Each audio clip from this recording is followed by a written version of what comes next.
Hey everybody, my name is Stephen and my partner for this inquiry project is Anna, and we took a look at a comparative analysis between the United States and Finnish education systems.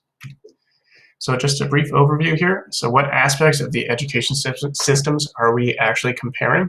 We chose to focus on differences in teachers and teaching conditions, which include benefits and salary, working hours and conditions, the value that teachers hold in each society, discrepancy in teacher burnout, as well as leaving the profession, and differences in student performance scores as a result of their teaching. So why did we choose to compare the US and Finnish education systems in particular? We found that there was a big contrast in these countries. So Finnish students consistently outperformed the US in major subject areas. Finland teachers have significantly better working conditions. The US education system is often compared to Canada's as our neighbors down south. And the approach to effective teaching and a healthy work life is drastically different. So taking a brief look here at the United States education system, the US has poor working conditions for teachers, which include long working hours. American teachers spend significantly more hours when compared to Finland and most other countries. The CPE claims that US teachers work nearly 13 hours more per week than Finnish teachers. That extra time isn't spent teaching or lesson planning either. It's spent with extracurricular activities, clerical work, participation in school management or supervision, marking and assessment.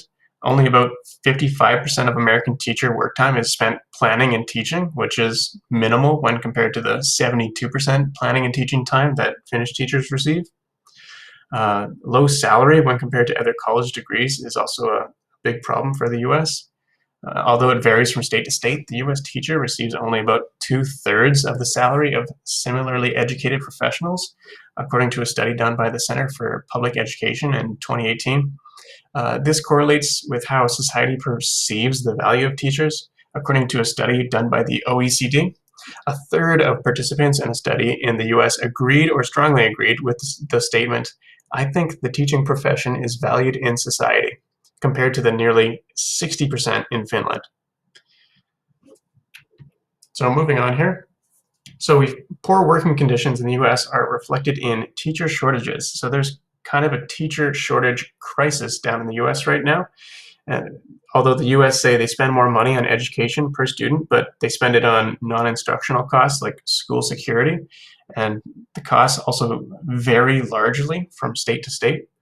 The teacher shortages are largely due to less teacher prep enrollments. So less people are in school to become teachers, and there's also less schools available.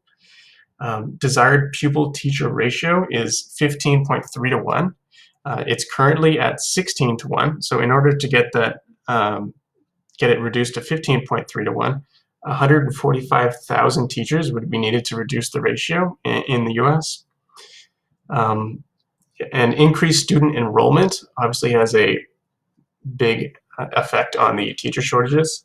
But we want to mainly focus on high teacher attrition, which is due to lack of administrative support, low salaries, poor working conditions, and family reasons. Those are reasons for high teacher attrition.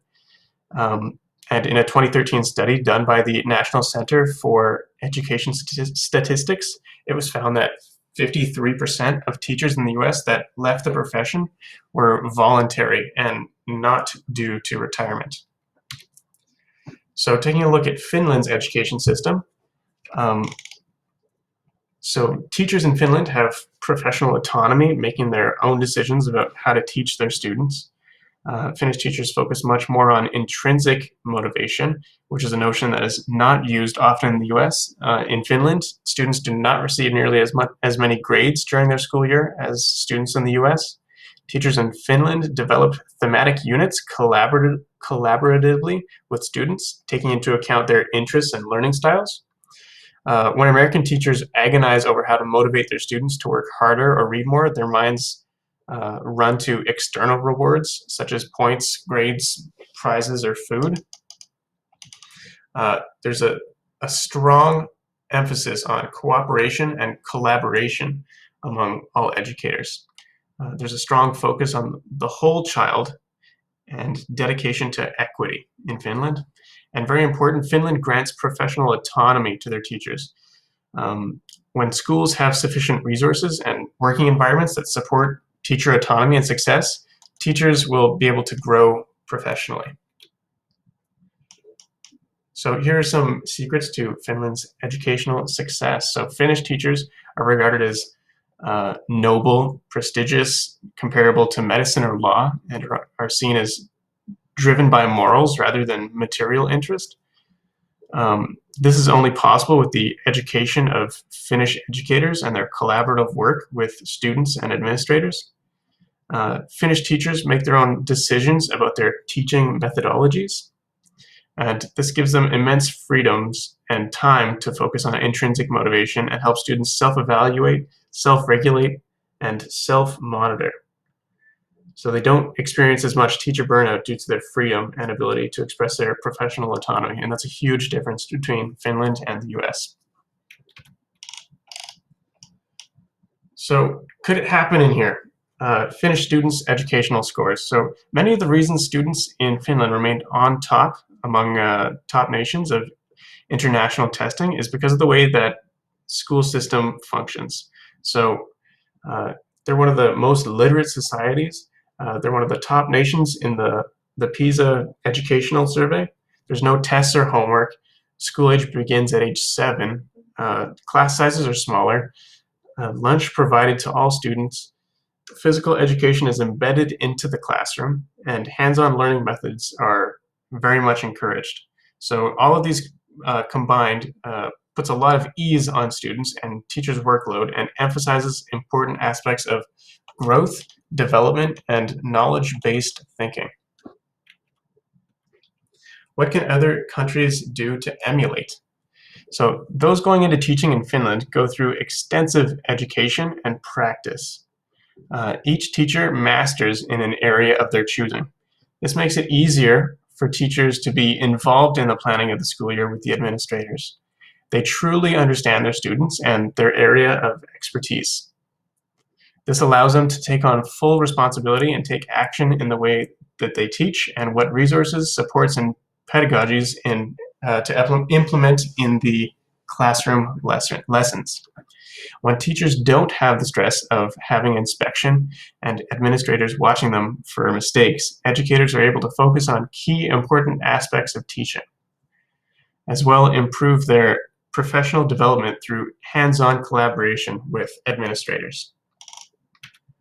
So what are the implications on our teaching? So how does the comparative analysis of teaching and teaching conditions between the US and Finland affect your teaching? So it shows that teaching conditions are important and make a difference in student learning. If you were to look at your local collective bargaining agreement for your school, taking a look at the teaching conditions and trying to implement some changes could make a big difference in your life and ultimately, and more importantly, make a big difference in the students' lives also. So it's important to realize that these differences in teaching conditions are different in different countries. If you go to a different country to teach, it's important to look those up and to realize what those conditions are. So knowing what's important for effective teaching on a small scale and also a large scale, you can make a difference to your teaching conditions. Just you can do it on a large scale, like you can do it through who you vote for, through government action, or you can do it on a small scale. You can talk to your principal, you can talk to your school administration, you can try and make it easier on your life so that you're not as stressed out and it doesn't affect your teaching. So these may seem like small things, but taking a look at Finland and the US, it seems to have made a big difference when comparing working hours, teaching conditions, and the student scores reflect that. So I'd like to thank you for following our presentation here, and have a good day.